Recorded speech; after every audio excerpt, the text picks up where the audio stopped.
Saludos estudiantes y bienvenidos a otra clase de Programación 2. El día de hoy veremos el tema de herencia de clases. En programación a veces nos encontramos con el problema de que queremos extender la funcionalidad de una clase existente o tal vez crear una especialización de una clase que ya tenemos implementada. En esta circunstancia, ¿qué podemos hacer? ¿Copiamos el código?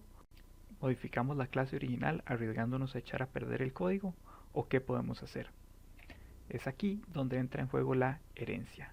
La herencia nos permite heredar todos los métodos y atributos de una clase padre en una clase hija. Además, en la clase hija podemos agregar nuevos métodos y atributos junto con los que provienen del padre. Y al inicializar una de estas clases herederas, podemos llamar al constructor de la clase padre como parte de nuestro propio constructor, de manera que no tengamos que reimplementar el constructor de la clase padre. ¿Cómo funcionan los niveles de acceso cuando tenemos una clase heredera? Bueno, cuando tenemos una clase hija, los hijos heredan todos los atributos y métodos de sus padres. Sin embargo, las clases hijas no pueden accesar aquellos atributos ni métodos que sean privados. Es decir, las clases hijas heredan todos los atributos y métodos, pero no pueden accesar los métodos privados. Si nosotros quisiéramos tener lo mejor de dos mundos, existe la opción de crear un tipo llamado Protected, un nivel de acceso llamado Protected. Aquellos atributos y métodos que son Protected son privados para entes externos a la clase, pero van a ser públicos para las clases que hereden de ella. Es decir, si nosotros tenemos una clase padre que tiene atributos de tipo Protected, nuestras clases hijo lo van a poder accesar como que si fueran públicos, pero todos los agentes externos a nuestra clase no van a poder accesarlo, porque para ellos va a ser privado. Cuando nosotros estamos heredando una clase, nosotros especificamos el nombre de la clase hijo, ponemos dos puntos y luego ponemos un nivel de acceso y el nombre de la clase padre.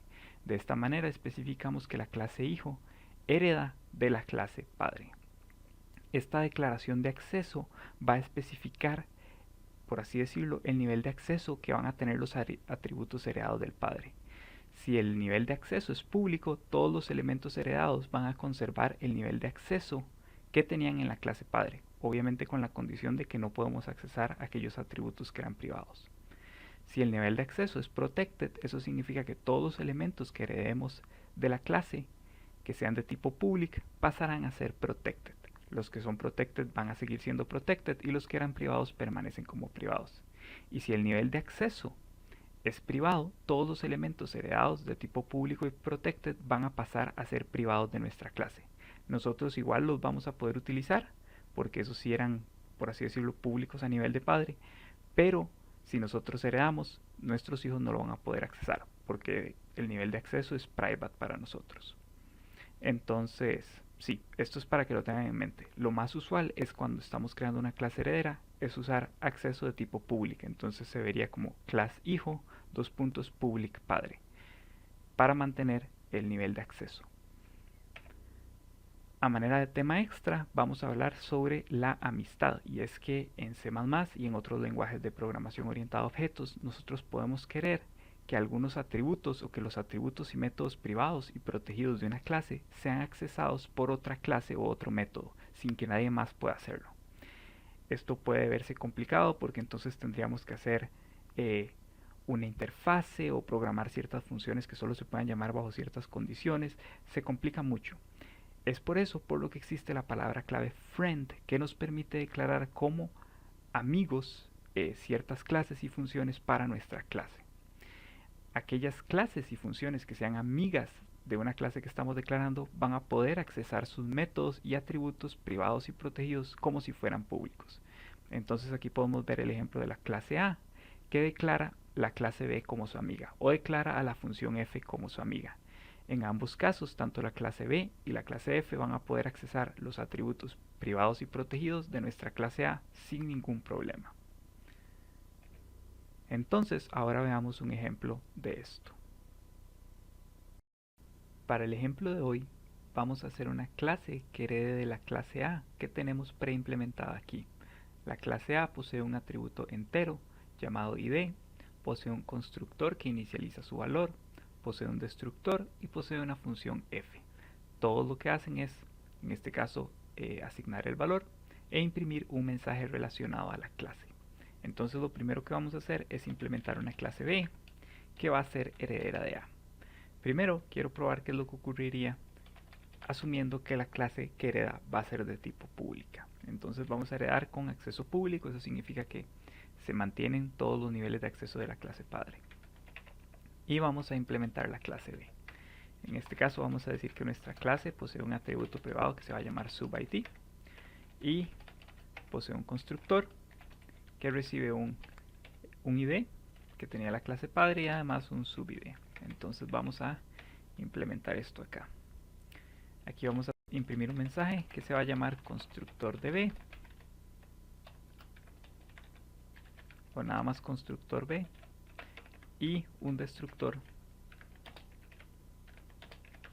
que se va a llamar que va a imprimir un mensaje que se va a llamar destructor B. Además queremos que nuestro constructor de B llame al constructor A con el parámetro I. Entonces en este caso lo que va a hacer es agarrar este parámetro, enviárselo al constructor de A y ejecutar la construcción. Entonces ahora en el código principal veamos qué es lo que ocurriría si yo aquí creara un nuevo objeto B, digamos con los valores 1, 5 y luego lo eliminara. Al ejecutar este código veremos que se ejecuta el programa y lo primero que se imprime es el constructor de A, luego el constructor de B y luego al destruir primero se ejecuta el destructor de B y después el destructor de A. Si nosotros hiciéramos una clase C que heredara de B y llamáramos al constructor de C, entonces se vería constructor ABC y luego CBA en los destructores. Veamos ahora qué ocurriría acá si yo intento que nuestra clase, que nuestro método constructor de B haga algo con el ID. Recordemos que el ID es un atributo de la clase A, pero es un atributo privado. Entonces voy a intentar aquí imprimir nuestro ID y entonces voy a intentar imprimirlo. Si ejecutamos este código veremos que no nos permite, nos da un error de compilación. ¿Por qué? Porque este ID está declarado como privado. Eso significa que no podemos accesarlo desde la clase hijo. Si nosotros fuéramos a la clase padre A y cambiáramos el atributo a que sea de tipo protected, entonces ahora sí podemos compilar y ejecutar, obteniendo el resultado deseado, que es que el identificador está en 1. Entonces eso sería lo primero. ¿Qué pasaría si nosotros con B hiciéramos un llamado a la función f que pertenece al padre? Veamos que en este caso el método f es público. Aquí tenemos un objeto de tipo B, pero B heredó todos los métodos de A. Entonces si nosotros llamamos al método f, veremos que aquí se imprime método de A, que era lo que esperábamos. ¿Qué ocurriría entonces si nosotros dijéramos que el tipo de herencia que recibe B va a ser de tipo protected? Si intentamos compilar este código nos va a dar error, porque todo lo que heredó B, ahora todo lo que sea público va a ser protected, lo que significa que este método f se volvió protected y ya no puede ser llamado de manera pública. Entonces es por eso por lo que es importante especificar este nivel de acceso que vamos a tener con respecto a los métodos y atributos de la clase A. Además de eso, hablamos de que existen clases que pueden ser amigas. Entonces veamos un caso en el que la clase C, vamos a crear una clase C que en cuyo constructor vamos a recibir de parámetro un objeto de tipo B o un objeto de tipo A, cualquiera de los dos. Entonces vamos a tener aquí nuestro constructor, digamos que vamos a recibir un puntero a un objeto B y digamos que nuestro objeto C va a tener, no sé, un valor S entero y lo que va a decir es que S va a ser igual a, aquí vamos a imprimir un mensaje que va a decir constructor C y lo que va a hacer es que S va a ser igual a las características del objeto, el ID y además multiplicado por el objeto subID. Notemos que ID es protected y B lo heredó como protected y subID es private adentro de la clase B. Entonces, ¿qué es lo que ocurriría si decimos que queremos multiplicar estos dos? Entonces aquí vamos a imprimir un mensaje.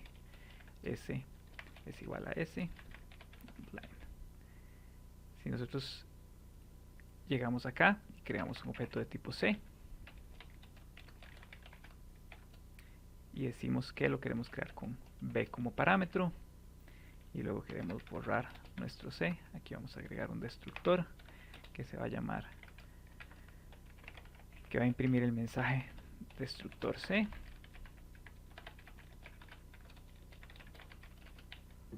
Si nosotros intentamos compilar este código, nos dice que estamos intentando accesar valores que son privados, por lo que nos da error. ¿Qué es lo que ocurriría si aquí adentro de la clase B pusiéramos friend class C? Entonces, ahora si compilamos, veremos que ejecuta sin ningún problema. En este caso tenemos aquí un problema de que se nos olvidó inicializar este S. Este S subID va a ser igual a S. Entonces ya aquí con esto igualamos este valor. Y ahora sí cambiamos esto por 2 por 5 tal vez. Si ejecutamos nos vamos a dar cuenta de que ahora la clase C sí nos está imprimiendo el valor S de 10, que es el equivalente a 5 por 2, que es lo que esperábamos. En este caso nuestra clase C pudo accesar a los atributos privados y también protected de la clase A. Recordemos que cuando heredamos, en este caso heredó este objeto como un tipo protected propio. Entonces donde decimos que la clase B es amiga de C, le estamos dando permiso a la clase C de accesar a todos los objetos, elementos que tenga la clase B, sin importar su origen. Entonces de esta manera podemos hacer que dos clases sean amigas. Si quisiéramos que B pudiera accesar los elementos de C, tendríamos que especificarlo adentro de la clase C. La amistad va en una única dirección, ambos tienen que ser amigos o solo uno de ellos puede ser amigo del otro. Y también podemos hacerlo para funciones. Espero que con este ejemplo les haya quedado claro cómo funciona la herencia entre clases. Sé que es un ejemplo simple, pero esto tiene muchísima utilidad a la hora de desarrollar algoritmos complejos y a la hora de reutilizar código, porque nos permite expandir clases que hemos desarrollado previamente y especializarlas, o darles nuevas habilidades. Al mismo tiempo, la amistad entre clases puede ser útil a la hora de desarrollar cosas como por ejemplo estructuras de datos, donde podemos desarrollar un nodo en un documento como una clase ajena a la estructura de datos que estamos desarrollando, pero darle permiso de ser accesada por otras clases amigas. Entonces ya con esto terminamos el ejemplo de hoy. Por ahora, me despido.